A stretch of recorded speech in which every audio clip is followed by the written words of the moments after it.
troue behoort 'n fees te wees, maar in kelders van die geheime hierdie week is dit 'n tikkende tydbom. Besluite word geneem sonder seën, geheime word afgeluister en net voor die koek gesny word, verander alles. Hier is jou kelders van geheime voorskrif van 9 tot 13 Februarie 2026. Dis Jacques en jy kyk na TV-praatjies. Teken in, druk die klokkie en kom ons mors geen tyd nie en spring sommer dadelik weg. Maandag 9 Februarie 2026. Jan is vasbesloot om met Hermien te trou, met of sonder Christian se goedkeuring, maar hierdie besluit stuur af op moeilikheid. Veronique raak paniekerig oor 'n nuwe vriendskap en wanneer sy Edmund oor 'n aanbod hoor praat, besef sy ding is nie so onskuldig soos wat dit lyk nie. By Debbie en Sandy kook spanning oor. Debbie het genoeg gehad van haar ma se gedrag en wanneer dinge ontplof, beland Shireen ongemaklik in die middel. Intussen gee Crystal vir Edmund wyse raad, maar Marcus se skuldgevoelens raak net groter wanneer hy 'n gesprek tussen Hermien en Nena afluister wat nooit vir hom bedoel was nie.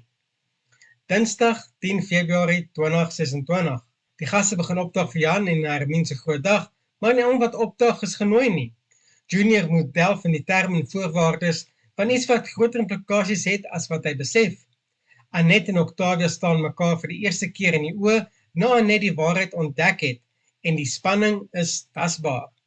Choppy wil vrede maak met Christian, terwyl Edmund voor 'n reuse besluit te staan kom, wat alles kan verander.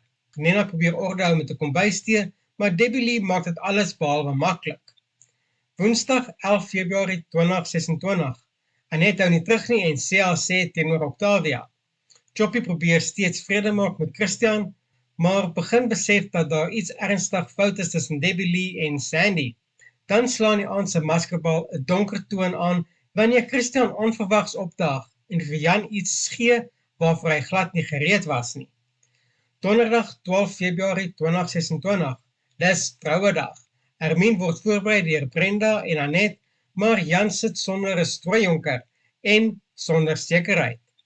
Edmund vra vir Crystal om sy metgesel te wees, terwyl Nena toenemend bekommerd raak oor Octavia se geheime planne. Marcus se skuldgevoelens hou hom weg van die troue. Choppy beloof om dinge met Sandy reg te maak, maar daar is oë in die skaduwees en niks gaan ongemerk verby nie. Vrydag 13 Februarie 2026. Net voor die troukoek gesny word, kry Jan 'n oproep wat alles kan ontspoor. Gershwin nooi homself uit, waar Veronique babysit by Hailey, en wanneer 'n vreemde teddybeer naby die kind gevind word, word die spanning dodelik ernstig. By die troue self besef Nena Octavia se spyseniers het die aantal gaste heeltemal onderskat en sy is gereed om iets te sê. En asof dit nie genoeg is nie, veroorsaak Napoleon groot drama op 'n dag wat verstel was om perfek te wees.